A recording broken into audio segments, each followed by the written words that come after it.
बिस्मिल्लाहिर्रहमानिर्रहीम। अस्सलाम वालेकुम नाज़रीन मोहतरम, इससे पहले आप इस कहानी की 207 इक़सात सुन चुके हैं। अब किस्त 208 मुलाहिज़ा फरमाएं। आंसू उसकी आंखों से अब भी रवां थे, लेकिन उसने अब उन्हें पूछने की कोशिश नहीं की और बैग कंधे पर लटका कर जाने के लिए तेजी से घूम गई। सुनो, मैंने अकब से उसे पुकारा। वो एक झटके से रुक गई, गोया किसी गैबी कुव्वत ने उसके पैरों में जंजीर डाल दी हो।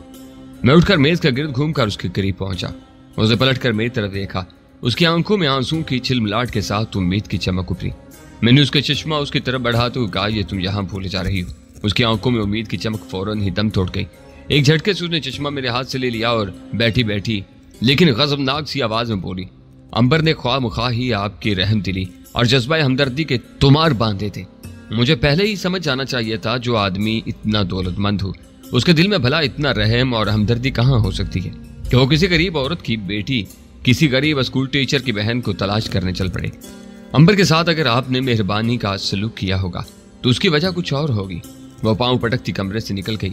उसका आखिरी जुमला मुझे नागवार गुजरा था, लेकिन मैंने सफाई पेश करने या उसे कोई सख्त बात कहने की कोशिश नहीं की।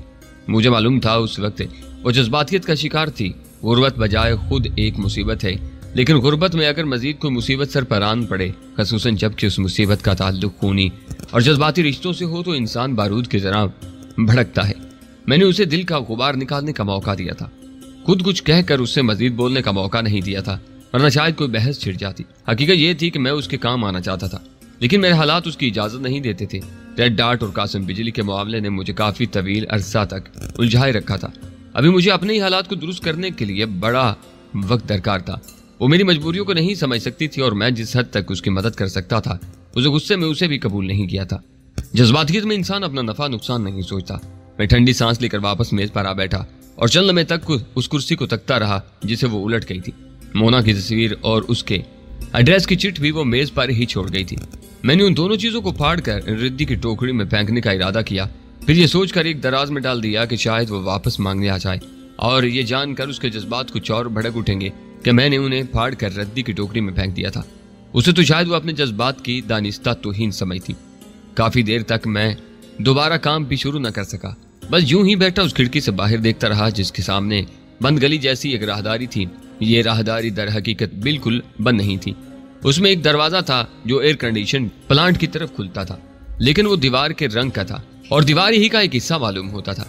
मुझे उम्मीद थी कि अंबर जल्द ही कमरे में आएगी और शायद वो मुझे अपने फैसले पर नजरसानी करने के लिए मजबूर करेगी, लेकिन वो काफी देर बाद आई और वो भी महज चंद फाइलें लेने। उसका सर झुका हुआ था और चेहरे पर गहरी संजीदगी थी। अजरा की आमद से पहले मैंने उसके चेहरे पर जो शगुफ्तगी देखी थी वो गायब हो चुकी थी। ऐसा मालूम होता था कि वो रोते रोते रह गई थी। फाइलें जनरल मैनेजर ने मंगवाई थी। वो उन्हें उठाकर खामोशी से वापस जाने लगी तो मैंने धीमी आवाज में पूछा, अजरा चली गई? जी सर। उसने सर उठाए बगैर जवाब दिया। बहुत गुस्से में होगी। मैंने उसे गुरीदा। गुस्से में तो नहीं थी सर, वो आहिस्तगी से बोली। उदास, मायूस और दिल गिरफ्तार जरूर थी। मैंने उसे पुलिस के पास जाने का मशवरा दिया था। मैं उसका मसला पुलिस के जरिए हल करवा सकता हूँ, इसमें खुद मेरा टांग अड़ाना ज्यादा जरूरी नहीं है। मैंने कहा, मुझे मालूम है सर। उसने बताया था।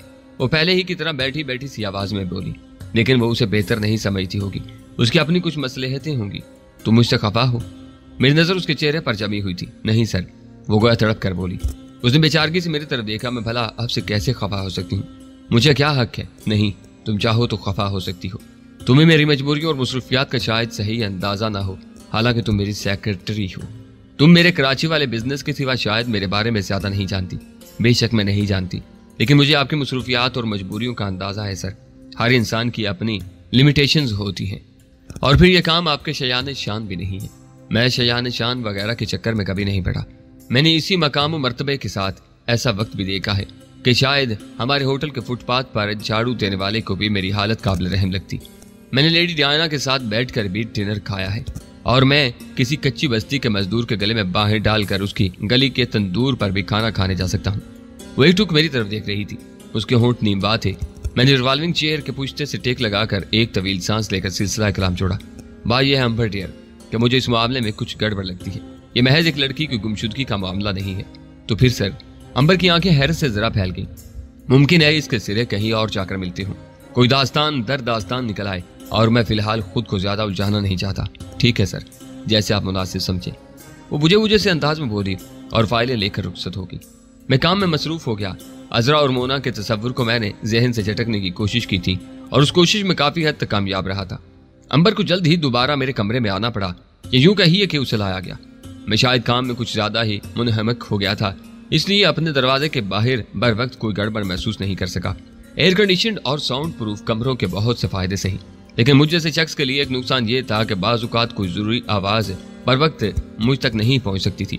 दरवाजा एकदम ही झटके से खुला और अंबर गोया एक ही धक्के में कमरे के वस्त में पहुंच गई।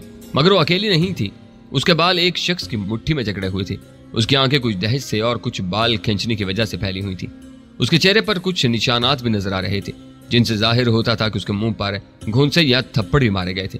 उसके साथ सिर्फ एक शख्स ही अंदर नहीं आया था, दो और भी थे। वो भी अंबर के तकरीबन साथ ही आंधी तूफान की तरह कमरे में घुसे थे और उन्होंने नहायत फुर्ती से मेरी मेज के दाएं बाएं पोजीशनें संभाली थी। उनके हाथों में छोटी गन्ने थी, जिन्हें वो यकीनन अपने लिबासों ही में छुपाकर अंबर के कमरे तक पहुंचे होंगे। मेरे कमरे में आने के लिए अंबर के कमरे से गुजरना पड़ता था। बैरूनी दरवाजे पर एक रवायती किस्म का सिक्योरिटी गार्ड तैनात था। मालूम नहीं उस बेचारे का क्या बना था। उन रवायती गार्ड्स का तो वाकई कोई खास फायदा नहीं था। तरबीज याफ्ता किस्म के दहशतगर्द तो उन्हें मार कर उनके हथियार भी ले जाते थे। मसला यह था कि मेरे खास आदमी हर जगह हर जिम्मेदारी नहीं संभाल सकते थे। अंबर को जिस शख्स ने बालों से पकड़ रखा था वो किसी गुरीले से कम नहीं था, लेकिन वो जरा साफ सुथरा किस्म का गुरीला था। उसके बाद लंबे और दाढ़ी मूछें घनी थी, जीन्स जैकेट में था और घुटे हुए जिस्म का था। देखने में ही काफी तगड़ा और सख्त चांद मालूम होता था। उसके भी दाएं हाथ में गन थी। सिर्फ बाएं हाथ से उसने अंबर को काबू में किया हुआ था। उसकी उम्र 35 के करीब थी। मेरे दाएं बाएं खड़े होने वालों में एक तो बिल्कुल नौउम्र लड़का था। वो उन मामलात में जरा घाघ तो नहीं हो सकता था, लेकिन बहुत फुर्तीला मालूम होता था और उसकी आंखों में सफाकी पेशावर कातलों वाली ही नजर आ रही थी। वो दोनों हाथों से गन थामे हुए था। वो उन लोगों में से मालूम होता था जिन्हें जनूनी कहा जाता था, जो गोली चलाने का बहाना ढूंढते हैं। गली कोचों में नौजवानों के जत्थे इसी मखलूक में तब्दील हो चुके थे। तीसरा बिल्कुल गंजा था और यूं उसने अपने आप को ज्यादा बदनुमा बना लिया था, क्योंकि उसका सर कुछ ज्यादा ही लंबूतरा था। वो भी खासा खूनखार मालूम होता था और कसरती जिस्म का मालिक था।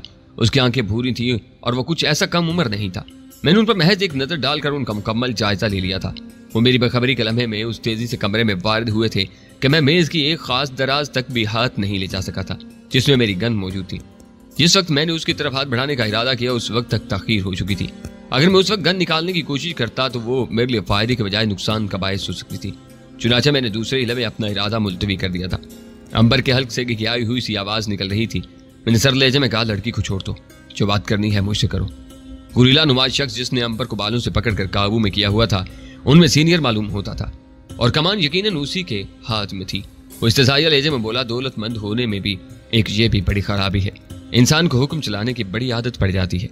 उसके अंदाज से जाहिर था कि यह बात उसने अपने साथियों से कही थी, लेकिन उनकी तरफ देखा नहीं था। उन तीनों की नजर मुझ पर मरकूज थी और वो एक लम्हे के लिए भी मेरी तरफ से नजर नहीं हटा रहे थे।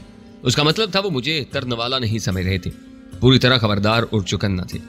मैंने अपनी जगह से जरा भी हरकत किए बगैर एक बार फिर पहले से ज्यादा सरलहजे में कहा, मैं कह रहा हूं लड़की को छोड़ दो। घटिया तरीन बदमाश भी औरतों के साथ ये सलूक नहीं करते। चलो तुम भी क्या याद करोगे। गुरीला नुमाज शख्स किसी गुरीले ही के अंदाज में मुस्कुराया। दूसरी लम्हे उसने अंबर को पूरी तरह दूर धकेल दिया। अंबर जोरदार आवाज के साथ दीवार से जा टकराई। दीवार पर आवेजा एक मशहूर मुसव्वर की पेंटिंग नीचे आ गई और उसके साथ ही अंबर भी। वो बहुत जोर से दीवार से टकराई थी और उसके साथ रगड़ खाती हुई नीचे गिर गई थी। मैं दिल को धचका सा लगा। उसे यकीनन काफी चोट आई होगी, लेकिन यह देखकर मुझे कदरे इत्मीनान हुआ कि वो बेहोश नहीं हुई थी। वो दीवार ही से टेक लगाए दोनों हाथों में मुंह छुपाकर सिसकियां ले लगी। गुरीला नुमाज शख्स ने उसकी तरफ देखने की जहमत नहीं की। उसने गोया कचरे की बोरी दूर फेंक दी थी। दरवाजा लंबूतरे सर वाले ने कमरे में घुसते ही अपने अक्कम में बंद करते वक्त ही मकफिल कर दिया था। उसके लिए सिर्फ एक खटका ही दबाना पड़ता था और उसकी हल्की सी आवाज में सुन चुका था। चलने के लिए कमरे का मंजर गोया साख्त हो गया। मैं और गुरीला नुमाज शख्स एक दूसरे को घूर रहे थे। दोनों में से किसी ने भी पलक नहीं झपकी। आखिर मैंने ही यह सुकूत तोड़ा और मुलायमे से पूछा, अब तुम में कोई ये बताने की तकलीफ करेगा कि तुम लोग क्यों यहाँ आए हो? हम तो शायद ना आते, लेकिन हमको आना पड़ा। गुरीला नुमाज शख्स अल्फाज को चबाते हुए बोला। उसके होठों पर खफीफ मगर जहरीली सी मुस्कुराहट मुस्तकिल तौर पर मौजूद थी। यह मुस्कुराहट आम तौर पर उन लोगों के चेहरों पर मौजूद रहती थी जिन्हें अपने सामने मौजूद हर चीज बहुत बुरी लगती थी। उसकी मुस्कुराहट में यह तासुर मौजूद था, जबकि उसके दोनों साथियों की आंखें कुछ ऐसा ही पैगाम दे रही थी। यही तो मैं जानना चाहता हूँ कि क्यों आना पड़ा, कौन सी तकलीफ तुम्हें यहाँ लाई है? मैंने अब भी मुलायमा से पूछा। हमारे साथ इस तरह बात मत करो प्यारे सेठ साहब। गुरीला नुमा शख्स की आंखों में सफाकी बढ़ गई। हमारे सामने बोला हुआ एक एक लफ्ज आदमी को बहुत महंगा पड़ता है। अभी तुमने सिर्फ रुपए पैसे का हिसाब किताब करना सीखा होगा, लफ्जों का नहीं, और तुम्हें यह आता भी नहीं होगा। तुम्हारे जैसे लोग जाने अनजाने में दूसरों के साथ बड़े सख्त अल्फाज बोल जाते हैं। हम सख्त लफ्जों का सख्ती से ही हिसाब किताब लेते हैं। वो बहुत ठहर ठहर कर एक एक लफ्ज पर जोर देकर फुनकारने के से अंदाज में बोल रहा था। मुझे अंदाजा हो गया कि लाचावरी तौर पर वो हमसाया मुल्क की फिल्मों से काफी मुतासर था। बहरहाल वो महज फिल्मी विलन नहीं था। हमारे यहाँ के निहत्ते मजबूर या शरीफ लोगों पर हाथ साफ करने के बाद इस किस्म के लोग भी काफी खतरनाक बदमाश बन जाते हैं। हर तरह का खौफ उनके दिल से निकल जाता है। वो देख सिर्फ मेरी तरफ रहा था, लेकिन कमरे की दूसरी चीजों पर भी उसकी नजर थी। उसने कम उम्र नौजवान को इशारा किया। वो उसका इशारा समझ गया। वो उस खिड़की के करीब था जिसके ब्लाइंड्स उस वक्त हटे हुए थे।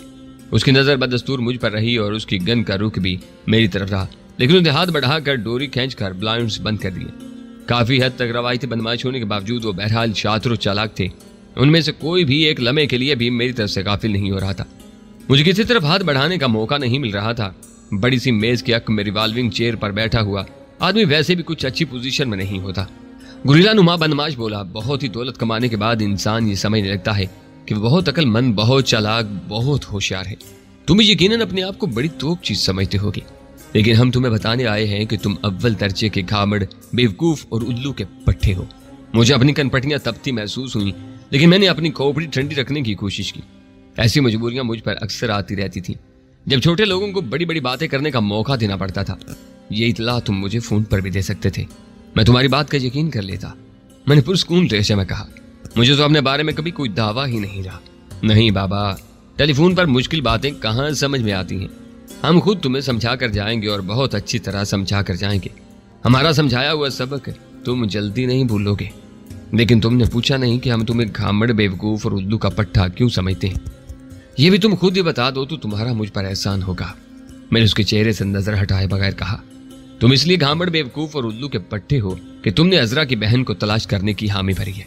उसने गोया कोई राज की बात आखिरकार मुझे बता ही दी। ओह, अब मुझे संभल कर बैठना पड़ा। मालूम नहीं वो किस बिना पर यह कह रहा था कि मैंने अजरा की बहन को तलाश करने की हामी भरी थी। मैंने तो इस काम से इनकार किया था, लेकिन फिलहाल मैंने उसका एतराफ जरूरी न समझा और तवील सांस लेकर कहा, तो तुम्हें इस बात से तकलीफ पहुंची है।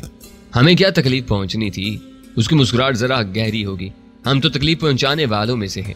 हम तो सिर्फ ये बताने आए हैं कि तुम ऐसा नहीं कर सकते।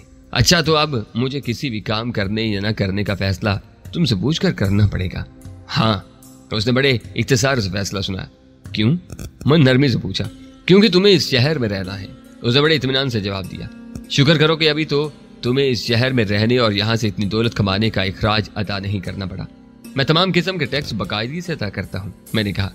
उसने तमाम टैक्सों और उनकी वसूली करने वालों को ही नहीं बल्कि उनकी अदायगी करने वालों को भी चंद मोटी मोटी गालियों से नवाजा और बोला, मैं टैक्सों की नहीं खराज की बात कर रहा हूँ। तुम तो मुझसे ज्यादा पढ़े लिखे आदमी मालूम होते हो, क्या तुम्हें टैक्स और खराज में फर्क नहीं मालूम? कम उम्र नौजवान अचानक ही बोल उठा। वो गुरीला नुमा शख्स से मुखातिब था, टाइगर, ये तुमने किस किस्म की बातें शुरू कर दी? क्या पूरा दिन यहीं गुजारने का प्रोग्राम है? अपना काम करो, चलो। नौजवान उन तीनों में जूनियर था। मेरा ख्याल था कि उसे किसी भी मामले में बोलने की जुर्रात नहीं होती होगी, लेकिन वो न सिर्फ बोला था बल्कि बहुत ही वाज़ेह किस्म की बेजारी के साथ बोला था। उसके हाथों में मौजूद गन में खफीफ सा इर्तियाज था, लेकिन उसके चेहरे पर खौफ की कोई अलामत नहीं थी। वो खौफजदा तो यकीनन नहीं था, लेकिन जल्द अज जल्द कुछ कर गुजरने के लिए बेताब जरूर था। उसके बोलने से मुझे मालूम हुआ कि गुरीला नुमा शख्स को टाइगर कहकर बुलाया जाता था। ये उसका नाम तो नहीं हो सकता था, उर्फियत ही रही होगी। बदमाशों में इस किस्म की उर्फियतें काफी मकबूल थीं। टाइगर ने जूनियर नौजवान की मुदाखलत का बुरा नहीं मनाया और उसकी तरफ देखे बगैर नरमी से बोला, काम भी हो जाएगा चंदा, हम आए हैं तो काम करके ही जाएंगे, लेकिन ऐसी जल्दी भी क्या है? सेठ साहब से दो दो बातें कर लेने में क्या हर्ज है? ऐसे खुदातर सेठों से रोज रोज मुलाकात थोड़ी ही होती है। हम अपना काम इत्मीनान से करके जाएंगे। तुम्हें तो मालूम ही है, बाहर बंदोबस्त पक्का है, कोई हमारे काम में मुदाखलत नहीं करेगा, किसी तरफ से कोई खतरा नहीं है, इसलिए हमें जल्दबाजी की कोई जरूरत नहीं। कम उम्र नौजवान ने अपना वजन एक पांव से दूसरे पर मुंतकिल किया। वो यकीनन अब भी मुस्तरिब था। टाइगर की बातों से यकीनन इत्मीनान नहीं हुआ था, लेकिन वो खामोश रहा। शायद एहतराम का तकाजा था। टाइगर ने आंखों से उसकी तरफ खफीफ सा इशारा किया और मुझे बताने लगा, ये बड़ी बेचैन रूह है जी, इसे हर काम की बड़ी जल्दी रहती है। ये हर चीज तक शॉर्टकट से पहुंचना चाहता है। बड़ा आदमी बनने के लिए भी ये ज्यादा इंतजार नहीं कर सकता था। कछुए की रफ्तार से नहीं चल सकता था, इसीलिए आज ये कॉलेज या किसी दफ्तर में नजर आने की बजाय हमारे साथ नजर आ रहा है। इसकी जल्दबाजी का यह आलम है कि इस कम उम्री में ही 16 कत्ल कर चुका है। इसकी रफ्तार यही रही तो हमारी उम्र को पहुंचने तक प्लेटिनियम जुबली कर चुका होगा। वो यकीनन मुझे मरऊब करने के लिए ये सब कुछ बता रहा था। मरऊब तो खैर मैं क्या होता, लेकिन यह अंदाजा जरूर हो गया था कि मुझे सीनियर बनमाश से ज्यादा उस जूनियर बनमाश की तरफ से मोहतात रहने की जरूरत थी। उस किस्म के असाब ज़दा बनमाश जिनकी उंगली ट्रैगर पर कांपती रहती थी और जो अपने साय से भी खौफजदा होकर गोली चला देते थे, उस लिहाज से ज्यादा खतरनाक होते थे कि बाज औकात उन्हें सही मानों में मालूम भी नहीं होता था कि वो किसी को मार रहे हैं तो क्यों मार रहे हैं और उससे दर हकीकत उन्हें क्या फायदा होगा। उनके हाथ में गन होना ऐसा ही होता था जैसे किसी बंदर के हाथ में गन होना। बहरहाल मुझे उनकी लाफजनी से ज्यादा दिलचस्पी नहीं थी। मेरे जहन में एक सवाल चुभ रहा था, वो मैं उससे पूछे बगैर नहीं रह सका। तुम्हें किसने बताया कि मैंने अजरा की बहन को तलाश करने की हामी भरी है? खुद अजरा ने, टाइगर ने इत्मीनान से जवाब दिया। मैं चौंका, क्या वो तुम लोगों के कब्जे में है? मेरे दिल में उस लड़की के लिए हमदर्दी की कुछ अजीब सी लहर उभरी। हमें उस चूहिया को कब्जे में रखकर क्या करना था? टाइगर हकारत से बोला। हमने उसे रास्ते से उठाया था जब वो यहाँ से वापस जा रही थी। हमने उसे सिर्फ अपने मतलब की बात मालूम की और उसे छोड़ दिया। फिर हम यहाँ आ गए। अगर हम उसे कब्जे में रखते तो अब तक शायद वो सिर्फ दहेज से ही मर चुकी होती। मालूम नहीं अजरा ने किस बिना पर उनसे कह दिया था कि मैंने मोना को तलाश करने की हामी भरी थी। कोई बात नहीं था कि उसके मुंह से खौफ के आलम में गैर इरादी तौर पर निकल गया हो। यह भी मुमकिन था कि उसमें उसकी कोई मसलहत रही हो। मालूम नहीं क्यों मैं ये कहते कहते रह गया कि मैंने मोना को तलाश करने की हामी नहीं भरी थी। मुझे कुछ ऐसा महसूस हुआ जैसे मेरा यह कहना उन बदमाशों के सामने सफाई पेश करने और उनसे रहम तलब करने के मुतरादिफ होगा। मैं ऐसा नहीं कर सकता था। टाइगर ने गालबंदी दिल में फैसला किया कि बातें काफी हो चुकी थी, अब कुछ एक्शन भी होना चाहिए था। उसने अपने दोनों साथियों को इशारा किया, वो दोनों और करीब आ गए। उन्होंने दाएं बाएं दोनों तरफ से मेरी कनपट्टियों पर गन्ने रख दी। जूनियर बदमाश के असाब का इर्ताश मैं गन की नाल से भी अपनी कनपट्टियों पर महसूस कर सकता था। सूरत हाल कुछ और खराब हो गई थी। उन दोनों के करीब आ जाने की वजह से मैं गोया मेज के हक में कुछ और फंस कर रह गया था। टाइगर ने अपनी गन बेल्ट में कुछ इस तरह उड़स ली कि बवक्त जरूरत वो पलक झपकने में निकाल सके। उसके बाद उसने मेज से सामान उठाकर नीचे फेंकना शुरू कर दिया। टेबल लैंप उसने कालीन पर जोर से पटका। उसका दूधिया बल्ब हल्के से धमाके से पटका। स्टेशनरी की जो चीजें ज्यादा ठोस और मजबूत नहीं थीं, उन्हें उसने मुट्ठी में ले लेकर पिचका दिया। बाज चीजें टूट फूट गईं। उस दौरान उसकी नजर मुझ पर ही जमी हुई थी और मेरी तरफ से होशियार रहने के साथ साथ गोया मुझे अपनी ताकत के मुजाहिरे से भी मरूब कर रहा था। तीनों टेलीफोन सेट उसने यके बाद तीसरे झटके से खींच लिए और उनकी तारें तोड़ डाली। सेट उसने कालीन पर पटक दिए। दो एक फाइलें भी उठाकर उसने दरमियान से फाड़ कर दो दो टुकड़ों में तकसीम करके एक तरफ फेंक दी। मेज उसने बिल्कुल खाली कर दी। उस दौरान हम पर की सिसकियां रुक चुकी थी और वो मुंह पर हाथ रखे खौफजदा नजरों से यह कार्रवाई देख रही थी। टाइगर ने एक बार फिर बोलना शुरू कर दिया था। इस चूहिया की बहन अगर गायब हो गई थी तो उसे उस पर सब्र कर लेना चाहिए था। इस शहर में रोजाना कोई ना कोई गुम होता ही रहता है। वो उल्लू की पट्टी उसकी तलाश में कुछ ज्यादा ही इधर उधर फिरती रही, पूरी जासूस बनने की कोशिश कर रही थी और फिर तुम्हारे पास भी चली आई। और तुम्हारी बेवकूफी देखो कि तुमने भी उसे तलाश करने की अम्मी भर ली। तुमने इतनी दौलत कमाई है, यकीनन तेज और शातिर आदमी हो के दुनिया के, मुल्क के और खुसूसन इस शहर के हालात का तुम्हें अच्छी तरह पता होना चाहिए था। क्या इन हालात में पुराने मामलात में टांग अड़ाना कोई अक्लमंदी है? मैं उसकी हर हरकत देख रहा था और धीरे धीरे मेरा चेहरा गोया तपने लगा था। कौन मेरी कनपट्टियों में गोया जमा हो रहा था, लेकिन उन्हीं कनपट्टियों पर दो गन्ने भी टिकी हुई थी। मुझे उस बात पर हैरत भी थी कि बिलफर्ज मैंने मोना को तलाश करने की हामी भी भर ली थी तो उस पर किसको इतनी तकलीफ पहुंची थी? वो कौन हो सकता था? ये बनवाज यकीनन अपने तौर पर तो ये कार्रवाई नहीं कर रहे थे, ये जरूर किसी के हुक्म के पाबंद थे। टाइगर ने मेज खाली करने के बाद फाइलिंग कैबिनेट का रुख किया। हालांकि उसके लिए उसे जाविया बदलना पड़ा, फिर भी वह मुझ पर नजर रखने की पूरी कोशिश कर रहा था। उसके दोनों साथियों की नफरत भरी नजरों का मरकूज मैं ही था।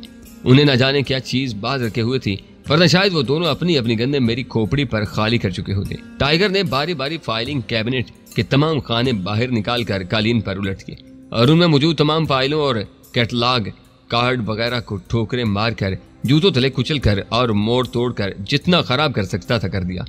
बात चीजों को उसने फाड़ भी दिया, ताहम वो इतना होशियार जरूर था कि ज्यादा जज्बाती होकर उस काम में ज्यादा नहीं उलझ रहा था, मुनहमिक नहीं हो रहा था। सरदस्त शायद उसका मकसद मुझे सिर्फ खौफजदा, मरूब और जलील करना था। यह एहसास दिलाना था कि वो मेरे साथ जो सलूक चाहते थे कर सकते थे और मैं उन्हें रोक नहीं सकता था। खौफजदा और मरूब तो खैर मैं नहीं हो सकता था, लेकिन उस वक्त अच्छी खासी जिल्लत जरूर महसूस कर रहा था। कुछ कर गुजरने की कई तदबीरें मेरे जहन में आ चुकी थी, लेकिन मैं उन्हें मुस्तरद कर चुका था। रिस्क बहुत ज्यादा था जब तक बिल्कुल ही जान पर न बन आती तब तक मैं ज्यादा रिस्क नहीं लेना चाहता था। अंबर की मौजूदगी ने भी मुझे कुछ मजबूर कर दिया था। मुझे अंदेशा था कि कमरे में गोलियां चलना शुरू हुई तो बौखलाहट में ही न मारी जाए। मुझे अब तक तो यही तजुर्बा हुआ था कि उस किस्म की सूरत हाल में कम अज कम कोई एक लम्हा ऐसा जरूर आता था जिससे फायदा उठाया जाए तो बाजी पलट भी सकती थी। लेकिन आज की सिचुएशन में ऐसा कोई लम्हा अभी तक नहीं आया था। हालांकि मैं सरापाए आंख बना हुआ था। बज़ाहिर मेरी नजर टाइगर पर जमी हुई थी और मैं गोया बेबसी से अपनी जगह बैठा जल कुड़ रहा था। लेकिन दरअसल मैं गैर महसूस तौर पर हर फर्द और हर जाविये को नजर में रखे हुए था। इतना जरूर था कि मेरा हाथ उस दराज के काफी करीब पहुंच चुका था जिसमें मेरी गन रखी थी। बज़ाहिर मेरा हाथ घुटने पर टिका हुआ था। हाथ दराज के करीब पहुंच जाना भी मसले का हल नहीं था। दराज का खुलना और गन का मेरे हाथ में आना गोया एक तवील अमल था। हालांकि ये दराज नीचे की तरफ से घुटने का जरा सा दबाव डालने पर सामने की तरफ खटके से खुल जाती थी। लेकिन मेरा मजीद हरकत करना खतरे से खाली नहीं था। फिर खटका होना और मेरा गन निकालना एक अलग मरहला था। इस दौरान मेरे दाएं बाएं खड़े हुए मौत के फरिश्तों को सिर्फ ट्रैगर दबाने की मोहलत दरकार थी। चुनाचे मैं साख्त रहा, ताहम मेरा इंतजार खत्म नहीं हुआ था। मुझे हैरत उस बात पर थी कि अभी तक किसी भी तरफ से मुदाखलत के कोई आसार दिखाई नहीं दिए थे। अगर बाहर वाले सिक्योरिटी गार्ड को उन्होंने बेहोश हालाक या काबू में कर लिया था तब भी क्या किसी और को अभी तक एहसास नहीं हुआ था कि यहाँ क्या हो रहा था। बेशक ये ऑफिस एक तरफ को हटकर होटल के एक कोने में था, लेकिन इस तरफ भी बहरहाल लोगों की आमदो रफ्त तो रहती थी। और जब से मैं यहाँ था तब से तो मैंने अपने सिक्योरिटी इंचार्ज दाऊद चौधरी को खास तौर पर मुस्तैद रहने के लिए कहा हुआ था। लेकिन ऐसा मालूम होता था कि उन एहतियातों का कोई फायदा नहीं था। फाइलिंग कैबिनेट में मौजूद तमाम चीजों की ऐसी तैसी करने के बाद टाइगर मेहमानों वाली कुर्सियों की तरफ मुतवज्जा हुआ। उसने जेब से खटकेदार चाकू निकाला और उन महंगी किस्म की नफीस कुर्सियों के कुशन इंतहाई फुर्ती से बुरी तरह चीर कर रख दिए। सिर्फ यही नहीं, उसने उन्हें इधर उधर उलट भी दिया। कमरे का एक हिस्सा छोटे से ड्राइंग रूम से मुशाहबा था। उसने वहां पहुंचकर बेशकीमत सोफों का भी यही हसर किया।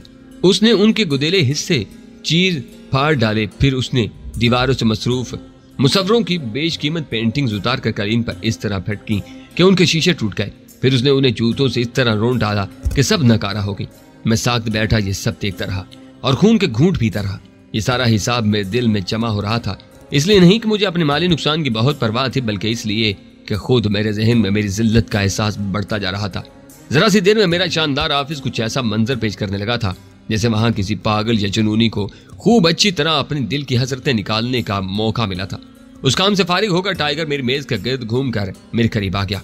कंजे ने जरा पीछे हटकर उसे चखा थी, लेकिन उसकी गन की नाल बदस्तूर मेरी कनपट्टी पर टिकी रही। टाइगर ने मेरी मेज की दराजें भी कालीन पर उलट दी और उनका सामान ठोकरों से इधर उधर बखेर दिया। फिर उसकी नजर खास दराज पर भी पड़ गई। वो आम तरीके से यानी नाप पकड़ कर खींचने से तो नहीं खुलती थी, लेकिन उसे खोलना कुछ ऐसा ज्यादा मुश्किल भी नहीं था। अगर उसे नीचे से दबाव डालकर ना खोला जाता तो फिर नाप को जरा सा दबाकर भी खोला जा सकता था। टाइगर ने पहले तो उसकी नाप पकड़ कर खींची। जब वो नहीं खुली तो वो कुर्राया, इसकी चाबी कहाँ है? इसमें ताला नहीं है, वैसे ही फंस गई होगी। इसमें कोई ऐसी चीज नहीं है जिसे तबाह करके तुम अपना शौक पूरा कर सको। मैंने उसे टालने की कोशिश की, लेकिन वो टलने वाला नहीं था। उसने आंखें सुकेड़ कर दराज का जायजा लिया। उसमें वाकई कहीं चाबी का सुराग नहीं था, लेकिन वो उसका पीछा छोड़ने की बजाय शातराना अंदाज में मुस्कुराया। ओहो, ये तो खास दराज है, इसमें कोई खास ही चीज होगी। उसने हल्की सी झुंझलाहट के साथ नाप पर हथेली मारी और दराज खट से बाहर आ गई। उसमें मेरी स्याह गन रखी यूं चमक रही थी जैसे छोटा सा कोई सांप कुंडली मारे बैठा हो। उसने गन उठा ली और महज एक नजर उसे देखकर अपने मखसूस खबासत भरे अंदाज में मुस्कुराते हुए बोला, वाह, बहुत उम्दा चीज है, लेकिन तुम जैसे लोगों के पास ऐसी चीजों का क्या काम? उसने गन अपनी जेब में रख ली। मेरा खून खोल रहा था, लेकिन बेबसी का एहसास भी बरकरार था। वो तीनों मेरे बहुत ही करीब थे और तीनों की उंगलियां ट्रैकरों पर थीं। जगह भी कुशादा नहीं थी। मैं मेज के हक में फंसा हुआ था। मुझे सिर्फ एक लम्हे का इंतजार था, कोई एक लम्हा जब उनकी तवज्जो मुझ पर से हट जाती और वह लम्हा उनके और मेरे लिए फैसला कुन साबित हो सकता था। टाइगर मेरे करीब से हटकर दोबारा मेज के सामने चला गया। मेरा ख्याल था कि वो अब जाने के लिए परतोड़ रहे थे। उनका मकसद शायद सिर्फ मुझे धमकियां देना और जिल्लत और बेबसी का एहसास दिलाना था। टाइगर सामने से मेज पर मेरे तरफ झुकते हुए सांप की तरह फुनकारा। मेरा ख्याल है अब भी तुम्हारी समझ में नहीं आया होगा कि ये सब किस सिलसिले में था, क्योंकि तुम एक अहमक इंसान हो। मेरा ख्याल है तुम्हारी समझ में बात आसानी से नहीं आई होगी, इसलिए तुम्हें अच्छी तरह बता रहा हूँ। तुम्हें फर्ज कर लेना चाहिए कि तुम उस चूहिया से कभी नहीं मिले जिसका नाम मजरा है। तुमने उसकी बहन को, बल्कि अब मोना नाम की किसी भी लड़की को तलाश करने की हामी नहीं भरी है। तुम्हें इस मामले में टांग अड़ाने के बारे में सोचना भी नहीं चाहिए। उसने एक लम्हे तवक्कुफ किया, गोया मेरे तासरात का जायजा ले रहा और मैंने पूरी कोशिश की कि उसे मेरे तासरात से मेरी अंदरूनी कैफियत का अंदाजा न होने पाए।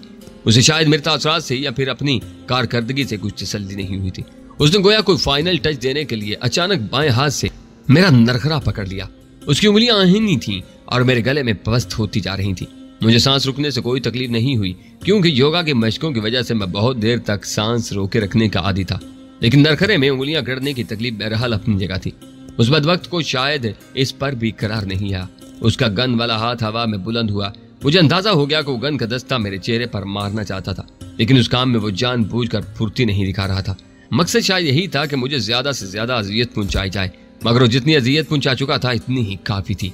उसे ज्यादा शायद ऊपर वाले को मंजूर नहीं थी।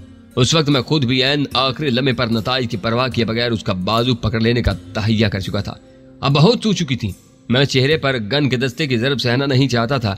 होने के साथ साथ वो चेहरे पर न जाने कहां कितने अरसे के लिए किस किस्म का निशान सट कर जाती। तहम मुझे हाथ हिलाने की जरूरत नहीं पेश आई। उसका हाथ एक सानिये के लिए हवा में बुलंद ही रह गया। कमरे में शुक की तेज सी आवाज उभरी थी, जैसे किसी बोतल का कार खुला हो, और उसके साथ ही टाइगर की पेशानी के ऐन वस्त में एक सुर्ख सुराख नमूदार हो गया था, जो शायद एक सानिये के लिए किसी को नजर भी नहीं आया था। उसका हाथ ढीले ढाले अंदाज में नीचे आया और मुझे अंदाजा हो गया कि उसका बाजू पकड़ने की जरूरत नहीं रही। मेरा दिल बाग बाग हो गया। जिन दो बदमाशों ने मेरी कनपट्टियों पर गन्ने रखी हुई थी, वो शक की आवाज सुनकर न सिर्फ चौंक पड़े बल्कि बदहवास भी हो गए थे। उन्हीं सूरत हाल का अंदाजा लगाने में एक लम्हे की ताखीर होगी। उन्हें यह अंदाजा तो गालबन हो गया था कि किस तरफ से साइलेंसर लगी गन से गोली आई थी, लेकिन उन्हें यह जानने में एक लम्हे की ताखीर होगी कि गोली टाइगर की पेशानी पर लग चुकी थी, क्योंकि टाइगर फौरी तौर पर नहीं गिरा था। और उन दोनों ने यह जानने के लिए एक लम्हे को मुझसे नजर हटा ली थी कि गोली किधर से आई थी। मेरे लिए वह एक सेकंड काफी था।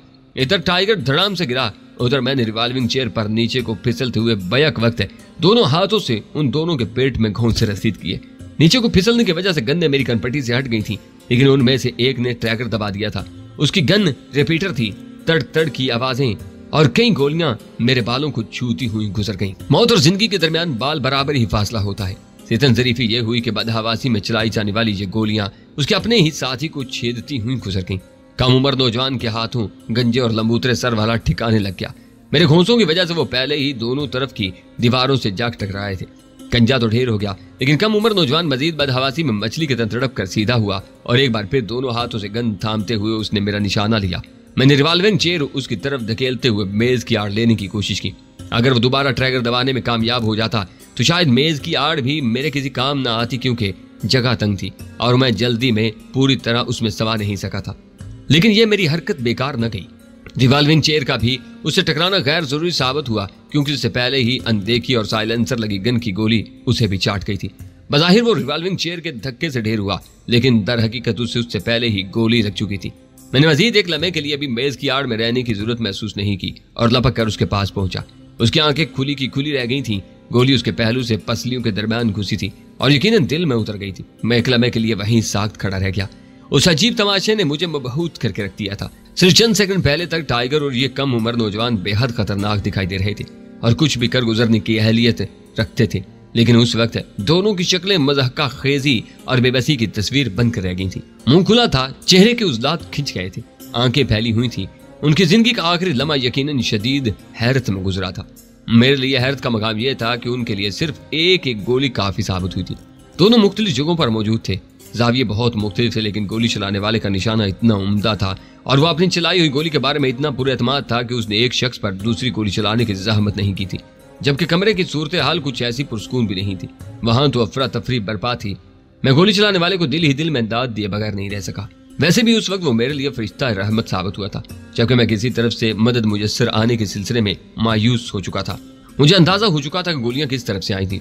घूमकर उस तरफ देखते हुए मेरी धड़कनें कुछ और तेज हो गई थी। मैं आहिस्तगी से घूमा था। आखिर मेरी नजर उस खिड़की पर जाकर ठहरी जिसके ब्लाइंड से चंद लम्हे पहले कम उम्र नौजवान ने गिराए थे, और फिर वो तीनों उस तरफ से बेफिक्र हो गए थे।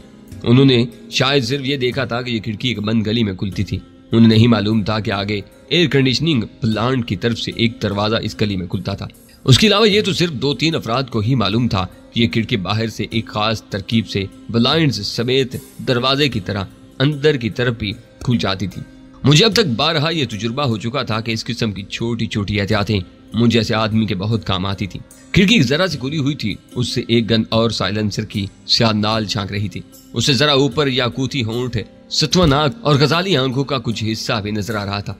झांकने वाले को पहचानने के लिए उसका चेहरे का सिर्फ इतना सा हिस्सा पतली सी एक पट्टी किसी सूरत में नजर आना ही काफी था, लेकिन उसका वहां से झांकना मेरी समझ से बाहर था। वो जरताज थी, वो होटल में मेहमान थी, चंद दिन पहले ही आई थी। बेशक वो तमाम स्टाफ से मुतारफ हो चुकी थी और सब उसे मेरी खास दोस्त की हैसियत से जान चुके थे, लेकिन कम अज कम मेरी मालूमात के मुताबिक वो इस किस्म के राजों से तो अभी तक वाकिफ नहीं हो सकती थी कि एयर कंडीशनिंग प्लांट का एक दरवाजा कहाँ खुलता था और मेरी ऑफिस की खिड़की का पट अंदर से बंद होने के बावजूद किस तरकीब से बेआवाज तरीके से अंदर की तरफ खुलता था। मैं खिड़की में कम अज कम उसकी मौजूदगी की तवक्को नहीं कर रहा था। अंदर आ जाओ सफाक लड़की, और मुझे यकीन दिलाओ कि मैं ख्वाब नहीं देख रहा हूँ, मैंने जरा ऊंची आवाज में कहा। उसने खिड़की का पट पूरा खोला और किसी सुबह अंदाम बिल्ली की तरह कूद कर अंदर आ गई। वो उस वक्त गोल्डन ट्राउजर और खासी लंबी ढीली ढाली सी मर्दाना शर्ट में थी, जिस पर बड़ी बड़ी कई जेबें नजर आ रही थी। तुम यहाँ कहाँ से पहुंच गई? गैर इरादी तौर पर मेरे हल्क से बैठी बैठी सी आवाज निकल रही थी। हम यूं ही दोस्तों की मदद को पहुंच जाया करते हैं। उसने हल्की सी मुस्कुराहट के साथ बेनियाजी से जवाब दिया। फिर वो अपनी गन के साइलेंसर पर फूंक मारने लगी। उसने उन दो अफराद की तरफ आंख उठाकर भी नहीं देखा था जिन्हें उसने एक एक गोली से लिटा दिया था। उसने मेरे सवाल का जवाब नहीं दिया। वो अभी मुझे तजस्सुस में मुब्तला रखने की कोशिश कर रही थी। मैंने भी सरदस्त इसरार नहीं किया। मुझे अंबर का ख्याल आ गया था। वो मुझे मालूम था कि वो गोलियों की जद में नहीं आई थी, लेकिन एहतियातन उसकी खैर खबर ले लेनी चाहिए थी। मैं उसकी तरफ मुड़ा तो देखा उसने कम अज कम एक अक्लमंदी की थी कि दीवार की जड़ में दीवार से चिपक कर सीधी लेट गई थी और अभी तक उसी पोजीशन में थी। मैंने उसे बाजू से पकड़ कर उठाया। वो थर थर कांप रही थी, आंखें दहेज से फैली हुई थी और वो चारों तरफ देखते हुए भी गोया कुछ नहीं देख रही थी। उसे शायद यकीन नहीं आ रहा था कि चंद सेकंड में बाजी पलट चुकी थी। मैं उसे तसल्ली देने लगा।